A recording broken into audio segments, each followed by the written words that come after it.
Hello વિદ્યાર્થી મિત્રો, ઓડિટિંગમાં આપણે લાસ્ટ લેક્ચરમાં ઓડિટ કાર્યક્રમ એટલે શું તેમજ કોઈપણ ઓડિટરે ઓડિટિંગ કાર્યક્રમ ઘડતા પહેલાં કઈ કઈ માહિતી મેળવી લેવી જોઈએ એની ચર્ચા લીધી. આજના લેક્ચરમાં આપણે વાત કરીશું ઓડિટિંગ કાર્યક્રમ તૈયાર કરતી વખતે ધ્યાનમાં રાખવાના મુદ્દા. એટલે કે કોઈપણ ઓડિટર કોઈ સંસ્થાનું કે કંપનીનું જ્યારે ઓડિટ કરતો હોય તો એને કયા કયા મુદ્દા ધ્યાનમાં રાખવા જોઈએ. આપણે જાણીએ છીએ કે ઓડિટ કાર્યક્રમ એટલે શું, તો કે એક યોજનાબદ્ધ કાર્યવાહી છે કે આના પછી આ કાર્ય કરવાનું છે, આ વ્યક્તિએ કરવાનું છે, એવો કાર્યક્રમ તૈયાર કરી રહ્યા છીએ ત્યારે કઈ કઈ બાબતોની તપાસ કરવી જોઈએ અને કયા પછી કયું કાર્ય તબક્કાવાર થશે એ ઓડિટ કાર્યક્રમ વખતે તૈયાર કરવાનું હોય છે. આ ક્વેશ્ચન તમારી યુનિવર્સિટી એક્ઝામમાં ઘણીવાર પૂછાયેલો પણ છે. તે ઉપરાંત ઓડિટ કાર્યક્રમ વખતે ધ્યાનમાં રાખવાના મુદ્દા જે છે, 8 મુદ્દાઓ જે છે, એ જ મુદ્દાઓ તમને આના પછીના 2 મોસ્ટ ઇમ્પોર્ટન્ટ ક્વેશ્ચન એટલે કે જાહેર ધર્માદા ટ્રસ્ટ દ્વારા ચલાવતી હોસ્પિટલ અને શૈક્ષણિક સંસ્થાનો ઓડિટ કાર્યક્રમ તૈયાર કરો, એ 2 ક્વેશ્ચનમાંથી કોઈ પણ ક્વેશ્ચન પૂછાય તો પણ તમારે તપાસ જનરલી કાર્યક્રમ આ 8 મુદ્દામાં જ તૈયાર થતો હોય છે. એટલે કે આના પછીના 2 ક્વેશ્ચન માટે પણ એ મુદ્દા ઇમ્પોર્ટન્ટ છે. સો એ પ્રમાણે ભણશું. ઓડિટ કાર્યક્રમ ઘડતી વખતે અત્યારે તમારે સિચ્યુએશન વિચારવાની છે કે તમે કોઈ એક ઓડિટર છો ને તમને કોઈ સંસ્થાનું અથવા તો કંપનીનું ઓડિટ કાર્યક્રમ તૈયાર કરવાનું કહેવામાં આવ્યું છે. તો પહેલે તમે શું કરશો, સંસ્થાના નિયમો અને બંધારણનો અભ્યાસ કરવો જોઈએ. શા માટે, તો કે એનામાં એને કઈ કઈ કાર્યવાહી કરવાની, ક્યારે કરવાની, એની કેટલી સત્તાઓ છે, એની કેટલી ફરજો છે અને એ કયા પર્ટિક્યુલર નિયમ હેઠળ કામ કરી શકશે વગેરે બાબતો એમાં લખેલી હોય છે. એટલે મહત્વની બાબતો બધી એમાં હોય છે. એટલે તમારે જે સંસ્થાનું ઓડિટ કાર્યક્રમ તૈયાર કરવાનો છે એ ઓડિટ સંસ્થાના કંપનીના જે મહત્વના દસ્તાવેજ છે એને લગતા નિયમો અને બંધારણોનો અભ્યાસ કરી લેવો જોઈએ. દાખલા તરીકે ભાગીદારી પેઢી હોય તો એના મહત્વના ભાગીદારો વચ્ચે જે કરારનામું તૈયાર થયું હોય એ વાંચી લેવું જોઈએ. કંપની હોય તો મેમોરેન્ડમ ઓફ એસોસિએશન અને આર્ટિકલ ઓફ એસોસિએશન જોઈ લેવા જોઈએ. જો સહકારી મંડળીનો ઓડિટ કાર્યક્રમ તૈયાર કરવો હોય તો પેટા નિયમોનો પણ અભ્યાસ ઓડિટરે કરી લેવો જોઈએ. પછી બીજું શું કરવાનું, તો કે કાયદો અને જોગવાઈઓ જોઈ લેવા. જે સંસ્થાનો ઓડિટ કાર્યક્રમ તૈયાર કરવાનું કહેવામાં આવ્યું છે એ સંસ્થાને અથવા તો એ કંપનીને કયો કાયદો લાગુ પડે છે અને એ કાયદાનો અભ્યાસ પણ ઓડિટરે કરી લેવો જોઈએ. દાખલા તરીકે જો ભાગીદારી પેઢીનો ઓડિટ કાર્યક્રમ તૈયાર કરવાનો હોય તો ભાગીદારી પેઢીનો 1932નો કાયદો, તેમજ જો કંપનીનો ઓડિટ કાર્યક્રમ તૈયાર કરવાનો હોય તો કંપની ધારો 1956, તેમજ તેમાં વખત થયેલા સુધારા. અત્યારે 2013નો કંપની ધારો અસ્તિત્વમાં છે તો એ કંપની ધારાનો પણ અભ્યાસ કરી લેવો જોઈએ. જો સહકારી મંડળીનો ઓડિટ કાર્યક્રમ તૈયાર કરવો હોય તો એનો કાયદો 1961નો કાયદો જોઈ લેવો જોઈએ. આમ કઈ પેઢી અથવા સંસ્થા કે કંપનીનો ઓડિટ કાર્યક્રમ તૈયાર કરવાનો છે એ પેઢીને કયો કાયદો લાગુ પડે છે અને એ કાયદાની જોગવાઈઓનું એ પેઢી પાલન કરે છે કે નહીં એની ખાતરી ઓડિટરે કરી લેવી જોઈએ.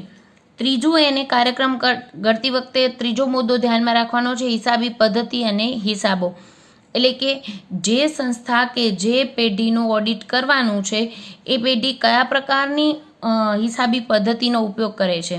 દેશી નામા પદ્ધતિ, દ્વિનોંધી નામા પદ્ધતિ, કારણ કે એના આધારે કયા કયા ચોપડા રાખ્યા છે અને એ ચોપડાની તપાસ એ ઓડિટર કઈ રીતે કરશે એનો એને ખ્યાલ આવી શકે. તે ઉપરાંત જેટલા નામાના સિદ્ધાંતો છે એનું પાલન થાય છે કે નહીં અને એના મુજબ જ હિસાબી ચોપડા રાખ્યા છે કે કેમ એ પણ ચકાસી લેવું જોઈએ. ચોથું છે આંતરિક અંકુશની પદ્ધતિ. મોસ્ટ ઇમ્પોર્ટન્ટ આ વસ્તુ, કારણ કે આંતરિક અંકુશની પદ્ધતિના આધારે ઓડિટરનું કાર્યક્ષેત્ર નિશ્ચિત થતું હોય છે કે એને કેવી અને કેટલી તપાસ કરવી જરૂરી છે. અને આંતરિક અંકુશની પદ્ધતિમાં પણ ખાસ રોકડ આવક જાવકમાં જે ઉચાપત થતી હોય છે, માલની ઉચાપત થતી હોય છે, તો રોકડ આવક જાવકની ઉચાપત પકડવા માટે રોકડ મેળ વગેરે તપાસી લેવા જોઈએ. માલની ઉચાપત પકડતી વખતે માલનો સ્ટોક, ખરીદી વેચાણના વ્યવહારો ખાસ જોઈ લેવા જોઈએ. પછી મજૂરીની ચૂકવણી તેમજ મિલકતોની ખરીદી કે વેચાણ વખતે કાર્યક્ષમ અંકુશની પદ્ધતિ છે કે નહીં જે પેઢીમાં એ ખાસ ચકાસી લેવું જોઈએ. અને આના અંગે જો કાર્યક્ષમ અથવા તો અસરકારક આંતરિક અંકુશની પદ્ધતિ ન હોય તો એને તપાસ કઈ રીતે કરવાની રહેશે એનું સ્વરૂપ પણ ડિસાઇડ કરી લેવું જોઈએ. પછી છે રોકડ આવકનું વાઉચિંગ કરવું. અને ત્યારબાદ છઠ્ઠો મુદ્દો છે રોકડ જાવકનું વાઉચિંગ કરવું. હવે વાઉચિંગ એટલે શું એ આપણે સેમ 4માં ભણીને આવ્યા છીએ કે વાઉચિંગ એટલે શું, તો કે જેટલા વાઉચરો છે એટલાનું હિસાબી ચોપડે નોંધ થઈ છે કે કેમ, અને જેટલી હિસાબી નોંધો થઈ છે એ દરેકના વાઉચર છે કે કેમ એ ચેક કરવું, એને કહેવાય વાઉચિંગ. તમને ખબર છે કે વાઉચર એટલે એ વ્યવહાર થયાનો દસ્તાવેજી પુરાવો છે. તો હકીકતમાં જેટલા વ્યવહારો થયા છે એ બધા ચોપડે નોંધાયા અને એ બધાના વાઉચર છે કે નહીં એ જોઈ લેવું જોઈએ. તો કે રોકડ આવકનું વાઉચિંગ કરવું. રોકડ આવકનું વાઉચિંગ કરતી વખતે એને રસીદ, પાસબુક અને અન્ય આવકના જેટલા ભરતિયા હોય એ બધા મેળવી લેવા જોઈએ અને બધી જ આવકો ચોપડે નોંધેલી છે એની અસીલ પાસેથી ખાતરી કરી લેવી જોઈએ. ત્યારબાદ છે રોકડ જાવકનું વાઉચિંગ. એમાં પણ બધા જ ખર્ચાઓ ચોપડે નોંધેલ છે અને કોઈ ચોપડે નોંધ કરવાના રહી નથી ગયા અને એ ખાસ ચેક કરી લેવું જોઈએ. એમાં પણ એને રસીદ, પાસબુક અને ખર્ચના ચૂકવણીના વાઉચરો મેળવી લેવા જોઈએ. ત્યારબાદ 7મું છે મિલકત અને દેવાની ચકાસણી અને મૂલ્યાંકન. તો કોઈ પણ ધંધાકીય એકમમાં મિલકતો અને દેવાની ચકાસણી અને મૂલ્યાંકન જરૂરી બને છે. તો એ જેટલા ચોપડે નોંધાયેલી મિલકતો છે એની યોગ્ય તપાસ કરવી જોઈએ અને મિલકતો અને દેવા એની યોગ્ય કિંમતે નોંધાયા છે ને એ ખાસ ચેક કરી લેવું જોઈએ. પછી શું કરવાનું, તો કે મૂડી અને મહેસૂલી ખર્ચા વચ્ચે યોગ્ય ફાળવણી થઈ છે કે નહીં એ જોઈ લેવું.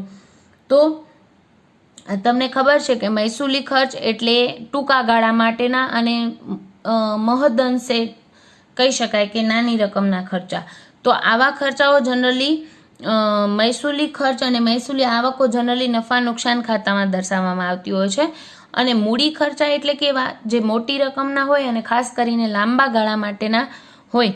તો આવા ખર્ચાઓ જનરલી પાકા સરવૈયામાં બતાવવામાં આવતા હોય છે.